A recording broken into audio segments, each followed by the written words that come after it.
ये बड़ा गंभीर विषय है। एक तर्क है सरकार में, मान लीजिए शंकर भगवान का धनुष है, पिनाक है, रावण इस धनुष को उठा नहीं पाया था। जिस धनुष को मेरी मां ने बाएं हाथ से उठा लिया था, रावण जब उस धनुष को नहीं उठा पाया तो मेरी मां को क्या उठाएगा? आप समझ रहे हैं?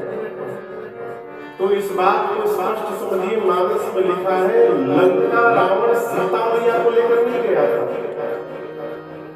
राम जी ने पहले ही सीता जी को अग्नि में छिपा दिया था।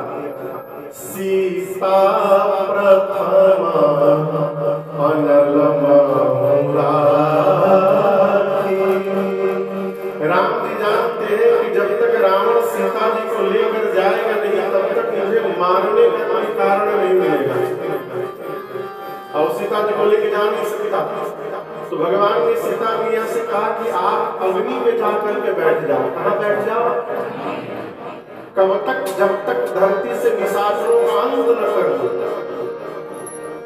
सीता मैया राम जी के पास अपना प्रतिबिंब रख दी फोटो और स्वयं जाकर के अग्नि में बैठ गई। इस रहस्य को लक्ष्मण जी भी नहीं जानते कि नकली भालू है। तो रावण किसको ले गया लंका? सीता जी के प्रतिबिंब को, छाया सीता जी।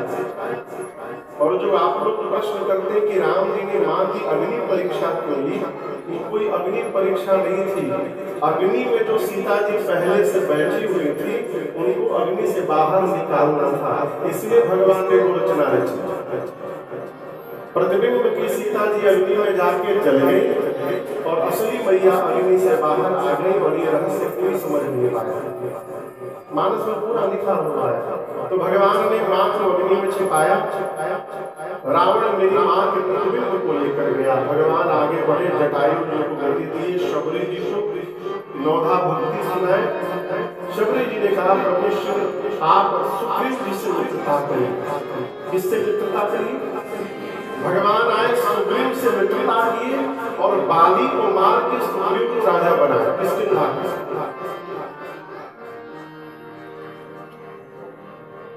भगवान राजा बनाकर सुग्रीव को बोले मैंने तुम्हारा काम कर दिया, नाउ योर टर्न, अब तुम मेरा काम करना। मैं चतुर्मास बिताने जा रहा हूँ, तुम सीता जी का पता लगा लेना। लेकिन आपको सुनकर आश्चर्य लगेगा। अच्छा, आप अभी मुझे पता चला कि यहाँ संडे को लोग दर्शन करने आते हैं भगवान का। केवल संडे को आते हैं, बीच में भी आ जाते हैं, लेकिन संडे को प्राय सब लोग आते हैं। क्यों? छुट्टी है, संडे को छुट्टी होती है।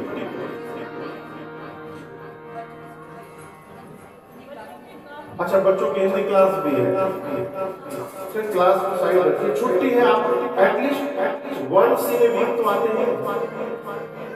सुग्रीव को भगवान राम ने राजा बनाया, सुग्रीव की पत्नी को वापस दिलाया, उसकी कुर्सी वापस दिलाया, उसकी सत्ता वापस दिलाई, और भगवान बोले मैं चतुर्मास बिताने जा रहा हूँ, मेरा काम याद रखना।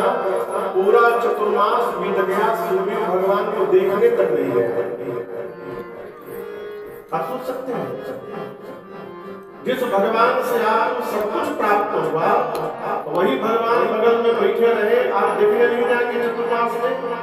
सुग्रीव देखने तक नहीं गया, भूल गया।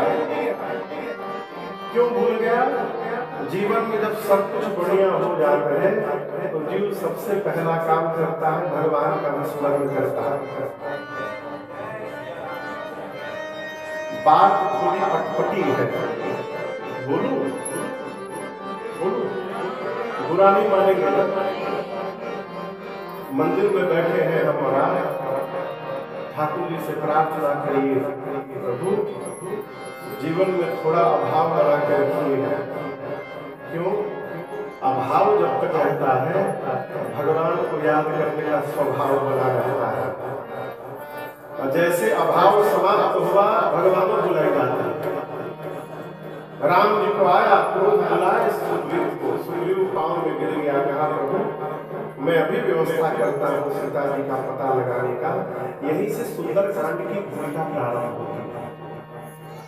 सुग्रीव जी ने कपियों को बुलाकर कहा आप लोग पता लगाने जाइए। कहा अच्छा बताइए रावण किस डायरेक्शन में लेकर गया था सीता जी? साउथ में, दक्षिण में। सुग्रीव जी ने कपियों से कहा आप पूरब जाइए, पश्चिम जाइए और उत्तर जाइए, जाकर सीता जी का पता लगाइए। लेकिन याद रहे पता लगाने जाना है तो 1 महीने में वापस आना है। कितने दिन में? ये नहीं कि आप पता लगाने गए फिर आपका पता लगाना पड़ेगा। दूसरी शर्त 1 महीने में आना है लेकिन खाली हाथ नहीं आना है। ये नहीं गए 1 महीना ढूंढ करके चले आए आकर बोले मिली नहीं, ये सब नहीं चलेगा। ये सोचोगे ना, पता लगा कर ही आना है। खाली हाथ जो आएगा वो मेरे हाथ द्वारा मार दिया जाएगा। मजे की बात देखिए, जिस दिशा में सुग्रीव जी ने भेजा है, सुग्रीव जी भी जानते हैं इस दिशा में सीता जी मिलने वाली। क्यों भेज दिया? इन दिशाओं में सुग्रीव जी ने उन कपियों को भेजा है, छोटे छोटे बालक जिनसे कुछ होने वाला। सुग्रीव जी सोचे यहाँ बैठे रहेंगे सब खाली तो आपस में झगड़ा करेंगे, वो उसको मारेगा उसको मारेगा। इसका मतलब झूठ के काम में फंसाएगा, बिजी रहे, खाली दिमाग शैतान का। कपि गए। इसके बाद जो मेन सेनापति थे, मुख्य सेनापति गिनते जाइए, श्री हनुमान जी महाराज, श्री जाम्बवंत जी, अंगद, नल नील, द्विविद, सठ निसठ, इन सबको बुलाकर सुग्रीव जी ने कहा आप सभी लोग मिलकर कहाँ जाइए? दक्षिण दिशा में जाइए। कहाँ जाइए? जाकर सीता जी का पता लगाइए। पर याद रहे कंडीशन सप्लाई है, यहाँ भी शर्त लाजम है, आपको भी 1 महीने में आना है, खाली हाथ नहीं आना है, पता लगा कर ही आना है। राम जी बैठे हैं, दूर से सारे कपि प्रणाम कर करके जाने लगे। और सभी कपियों के जाने के बाद सबसे अंत में वो स्वामी जी कहते हैं पाछे पाना कलय से उठा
सबसे अंत में श्री हनुमान जी महाराज ने प्रणाम किया। भगवान ने उनको अपने पास बुलाया। अब समझ रहे हैं? सबसे पहले जाम्बवंत जी प्रणाम किए तो राम जी ने आशीर्वाद दिया। अंगद जी प्रणाम किए तो राम जी ने क्या किया? आशीर्वाद दिया। नल नील प्रणाम किए, राम जी आशीर्वाद दिए। लेकिन जैसे अंत में हनुमान जी प्रणाम किए, राम जी बोले कम ही पास बुलाए। क्यों बुलाए? इसलिए बुलाए कि राम जी जान रहे हैं जा भले सब रहे हो, लेकिन काम तो हमारा हनुमान ही करके वापस लौटेंगे। इसलिए राम जी ने केवल श्री हनुमान जी को बुलाया। श्री हनुमान जी आए, भगवान ने प्रणाम किए। प्रभु ने उनके सिर पर अपना हाथ रखा है, परसा शीस सरोवर पानी, और उसके बाद अपनी संध्या वाली सोने की अंगूठी निकाल कर राम जी ने दिया और कहा हनुमान इसको लेकर के जाइए, जाकर बहु प्रकार सीतहि अनेक प्रकार से सीता जी को समझाइएगा। कही बलवीरा